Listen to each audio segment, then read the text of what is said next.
arrête de pleurnicher comme un petit enfant.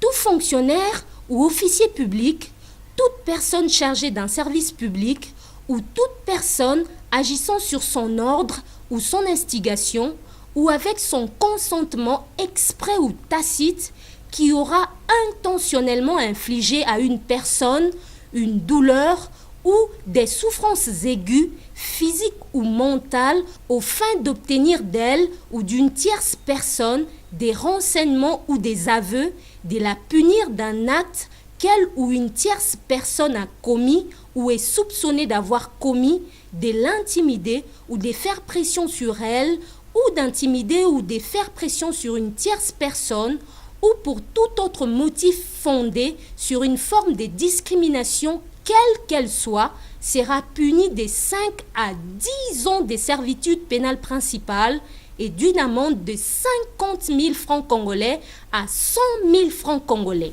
Le Congo a ratifié cette convention-là depuis très très longtemps, 1996. Le Congo a également ratifié le protocole qui se rapporte à cette convention. Le Congo l'a fait le 23 septembre 2010. Et par la suite, dans la foulée, une loi a été adoptée qui criminalise la torture. Pour dire simplement qu'il y a une volonté du point de vue de la part des autorités de réellement réprimer et de faire en sorte de prévenir l'occurrence des cas de torture. Mais malheureusement, des cas de torture existent et évidemment le combat doit être continu et tous les efforts doivent être mobilisés en vue réellement de prévenir et de réprimer les actes de torture.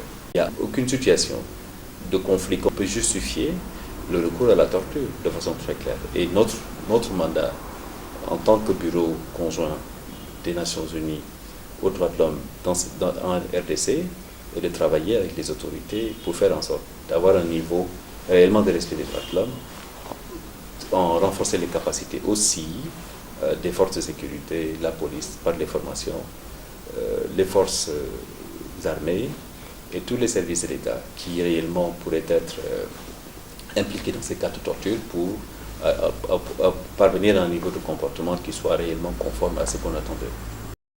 Le coupable sera puni de 10 à 20 ans de servitude pénale principale et d'une amende de 100 000 francs congolais à 200 000 francs congolais lorsque les faits prévus à l'article 48 bis ci-dessus auront causé à la victime un traumatisme grave, une maladie, une incapacité permanente de travail, une déficience physique ou psychologique, ou lorsque la victime est une femme enceinte, un mineur d'âge ou une personne de troisième âge ou vivant avec handicap. Il sera puni des servitudes pénales à perpétuité lorsque les mêmes faits auront causé la mort de la victime. Officier de police judiciaire, sachez que ni l'instruction d'un supérieur, ni l'état de guerre, aucune raison ne peut justifier la pratique de la torture. Ah bon? Je vous l'ai dit.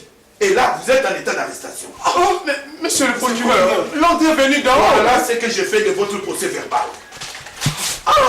Mais les aveux obtenus par la torture sont nuls et de nul effet. Je vais ouvrir une nouvelle instruction. Je vais ouvrir une nouvelle instruction. Toi là, on te met au frais. Garde à vue. Mettez-le au frais. Mettez-le au frais. J'ai dit, mettez le chef de police judiciaire au frais. C'est un ordre. Monsieur le procureur, La pratique de la torture est interdite dans ce pays. je ne suis pour rien, monsieur le procureur. Mettez-le garde à vue. L'ordre est venu d'en haut, mais Ça justifie monsieur pas la le torture. procureur, Ça justifie pas. monsieur le procureur, viens. Maintenant,